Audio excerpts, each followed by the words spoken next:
السلام عليكم الأخوات، واش راكم بخير؟ إن شاء الله تكونوا مهنين وبصحة جيدة. أنا بخير الحمد لله.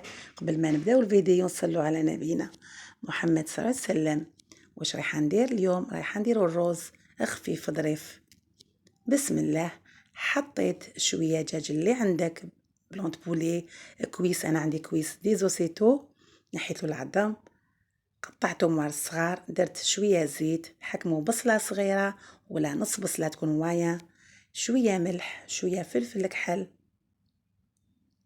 وهنا الكركم دايما ندخلوه في كامل الماكلة تاعنا، والرز لازم الكركم، ودرت شوية قرفة. هذا رز يوجد في ساع، تكون وحدة حصلة تنوض ليه. هنا ديتو للفرن راني نقليه فيه. طيبوا هذاك البصل وهذاك الدجاج مليح مع هذوك لي زيبيس، وقلتلكم غير 2 مغارف زيت، قلو مليح. هذه وصفة صيفية بامتياز. راني نقلي فيه ساعة بالمرقة. هذا يجي حنيكم بلا كريم فريش. هنا كي تقلى شوية درتلو سناتهم سكرفجو، سناتهم تكفي، وخليته يطيب هذاك الدجاج والبصل والثوم. هنا عندي الروز، هذا الروز فاير، ديتو اغسلوه شلوه 2 خطرات 3 خطرات باش تنحى هذيك لاميدون اللي فيه. شتو دائما كي نصفيوه يخرج هذيك الماء ابيض. 2 فوا 3 فوا شليتو، انا 3 فوا شليتو. راني نصفي فيه، شوفوا صفيتو، خبطو مليح بيداكم باش الغبار فيها. كم تعرفوا انا كعشتي بصح لازم نغسلوه. غسلوه ومن بعد نصفوه. ودايما الروز المقدار تاعو كيلا روز كي نحطوه يتغلى مع 2 كيلات ماء. هذه هي، لازم دايما نديرو كيلا روز مع 2 ماء. ما زلت نشلل فيه ومن بعد نديه للفرنو، ندير له هنا نديت ونغليه. حطوا شويه ملح، ما تقوش الملح خاطرش لاصوص راه فيها الملح، وندير مغرف زيت باش كي يتغلى ما يلصقش فيه في القدره.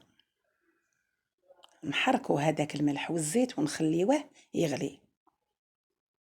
من جهه واحده اخرى هذاك الدجاج طاب مع البصل، حكمت نص كاس ماء، حطوه زيدوه شويه باش يطيب مليح هذاك الدجاج. شويه نص كاس، كون درت ربع زيد شويه. هاوليك غمغموه كيما نقولوا، غطوا هذاك الدجاج وخليه يطيب. كي طاب مليح تلقاوه نشف شويه، احكموا لا كريم فريش، هذه كريمه طازجه تتباع وماشي غاليه الاخوات، 13 هكا، وانتم درتو فطوركم مع مرصو دجاج، فطور اقتصادي. دائما خلو مرصو دجاج كي نحصلو نديروه. راني نخلط هذيك لا كريم فريش، خلطوها وخلوها تغلي. دوكا راكم تشوفوها سائله، كي تغلي تنشف تولي ثقيله، تعقد لا كريم فريش. واللي ما تحبش لا كريم فريش دير شويه حليب وشويه فرماج، تخلطوا مع الحليب يولي كلي كريمه. شوفوا كي غلات هذيك الكريمه الطازجه، لا كريم فريش درت فنجان حليب باسكو تتقال. كي ديروا وصفه تشوفوا تلقاوها ثقيله، زيدوا لها فنجان حليب. هنا الروز راهو يغلي، دايما طلعوا عليه تلقاو الحبات نفخت. تعرفوا انكم كامل اللي قد يعرفوا، البنات الصغار لازم نوريو لهم. تلقاو الحبات تاع الروز نتفخت طريه ماشي يابسه، صافي طاب. هنا شوفوا الكريمه هذيك طابت مع الدجاج.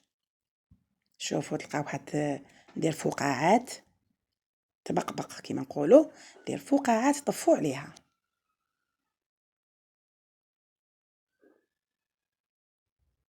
دايما نقول لكم ما تنسونيش بجام ابوني في مطبخ وروتينات مليكه، ويعطيهم الصحه كامله. لكم تكتبوا لي التعليقات اللي دخلوا جدد، مرحبا بهم متتبعاتي القدم، ربي يخليهم ان شاء الله، يعطيكم كامل ما في قلبكم. هنا غلا الروز، صفيته، احكمه مغرف زبده ودرت له شويه كركم كي كان يغلي باش يدي هذاك اللون الاصفر. حكموا مغرف مارغرين ودهنوا به. شوفوا جاني نوريكم جا مزربع، هذا روز فاير. هنا راهو طاب، شوفوا لا كريم فريش راهي واجده. قلت لكم تتقال، شوفوا كي تغلي تتقال، على بها زيدوا لها فنجان حليب. طابت، طفيت عليها الروز، ها هو سقيته، شوفوا جا ولا اروع. ان شاء الله تسيو يعجبكم. ما بقى لي غنقولكم السلام عليكم ورحمه الله وبركاته. سلام.